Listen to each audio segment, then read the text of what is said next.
Hello and welcome to Lake, a show about our beautiful city of Bellevue. I'm your host, Robin Steele. Today we're celebrating some major new events. The grand opening of Meydenbauer Bay Park, an open house on new development in the Bel-Red area, and an important milestone for Sound Transit's Eastlink Light Rail. We're coming to you today from the truly spectacular Meydenbauer Bay Park with a special grand opening celebration that's 30 years in the making.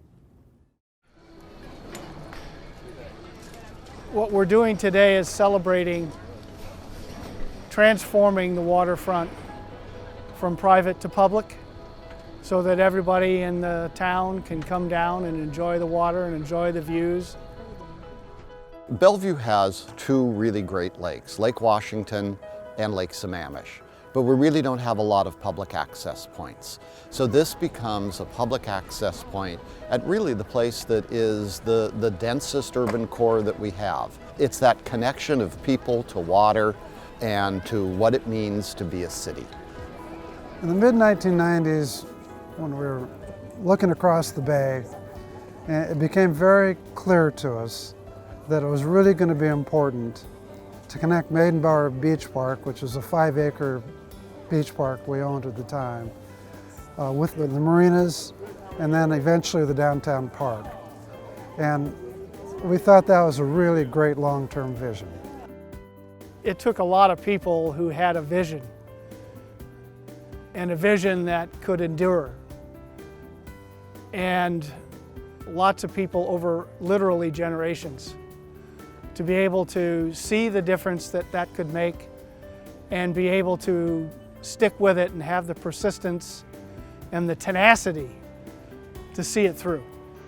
Well, there's a variety of people that made this park happen today. There were a number of people that worked with us to acquire the properties that was necessary to expand the park. So the people who owned the properties and worked with us so that we could deliver this larger, more beautiful park to the community are important to make sure that we understand how much of a part of this plan that they played.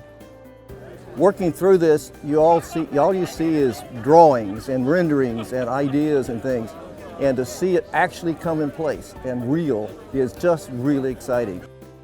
I think all the city councils and the staff over the last 20 years deserve an enormous amount of credit. It's a wonderful design. It's going to be enormously popular. Cities serve as a catalyst for building community. And that's what this park does. That's what all of our Bellevue parks do. They're catalysts for creating a great community. It's where we gather, it's where we celebrate, it's where we have fun. Today is a celebration of Phase 1. Yes, Phase 1 of Meydenbauer Bay Park. The City Council has approved funding for the design and permitting to complete the park along the marina and all the way up 100th, connecting to Main Street. Well, I've been the Bellevue Parks and Community Services Director for 19 years. And actually, I've been working on this project for 19 years. And so you can imagine really how important this has been to me and to the department and to the city. This is what it takes to deliver these kinds of transformative projects. And I have been honored and blessed to be able to work for a community that can visualize these kinds of projects and these kinds of values and really stick to it and deliver it, make it real. Bellevue is fortunate to have a history of visionary planning. Next, we head to Bel-Red to show you how this area is evolving into a residential, business, and transportation hub. The purpose of this morning's event is to bring together residents, business, property owners to get an update on the Bel-Red sub-area. It includes topics of Eastlink Light Rail, transportation improvement projects, community development, and economic development. The Bel-Red transformation is the city's effort to redevelop an aging light industrial area with new urban walkable neighborhoods. It started back in 2009 when the Bellevue City Council adopted a new vision for the area. It included the idea of new neighborhoods centered around the Eastlink Light Rail investment. Today we're getting an update on how those neighborhoods are evolving after 10 years. Bel-Red's impact on Bellevue's economic development has been gigantic already. So we've seen REI commit their headquarters to the Spring District, Facebook is bringing offices in as well, and we're seeing the opportunity to bring more retail and neighborhood services into Bel-Red to help bring more amenities to our residents.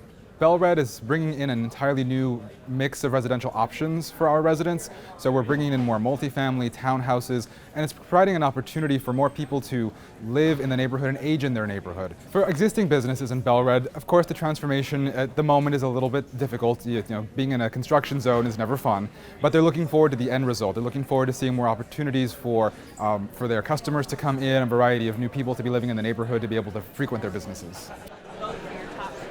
What we're hearing from businesses about Bel-Red and its attractiveness for them is that it's providing a variety of amenities that are very important to their employees, so the walkability, the access to multimodal transportation, whether it's bike routes or the upcoming Eastlink construction, the availability of public space, and the ability to live and work in the same neighborhood is really a driving factor in their decision to locate in Bellevue. The transformation of Bel-Red will have a large impact on Bellevue's arts and culture scene. Most people don't realize that the eastern portion of Bel-Red is Bellevue's arts district, and there are already over 100 creative businesses in that area, ranging from pottery studios to dance shops and guitar lesson instructors, and those businesses are going to become more visible as Bellevue continues and Bel-Red continues to transform.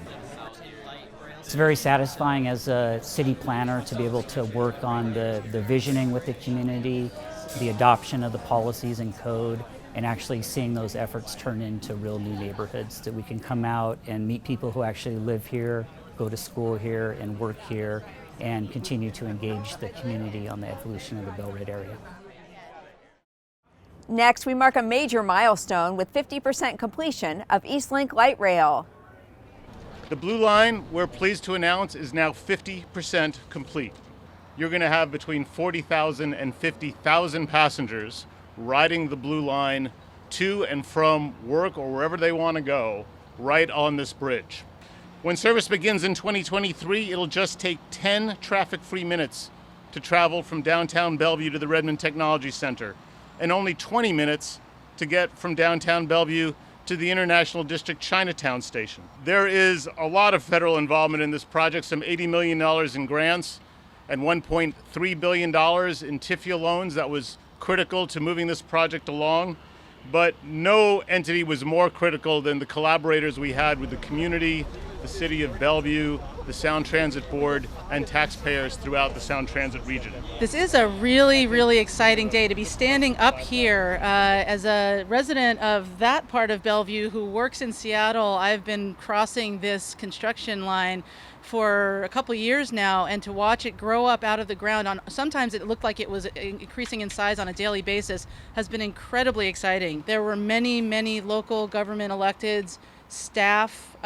We really need to call out the Bellevue Transportation Department, Planning Department, and city managers, two of them, and Mayor Chelmanak, who all worked very, very hard and very, very collaboratively to get the plan in place to enable this construction to happen through the city of Bellevue. It's a very exciting day, and I just want to thank truly all of the people who are doing the hard work on this project and all of the projects in Bellevue. And as Peter mentioned, labor, the trades, the contractors, in this case Shimmick Parsons, but they have been so wonderful to work with and to make sure that our traffic system is still going while we're building this incredible example of a light rail system.